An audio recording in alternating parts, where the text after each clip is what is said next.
වටිනා කියන දෙයක් තියෙනවම තියෙනවා යතුරේ තිබ්බා යතුරේ තිබ්බා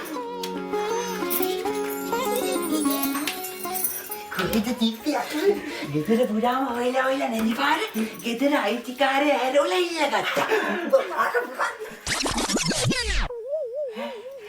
ඔබ ගෙදර කක්කේ ඇරෝලා ඉල්ලගත්තා ඔබ ඕනේ එක්ක දවිදු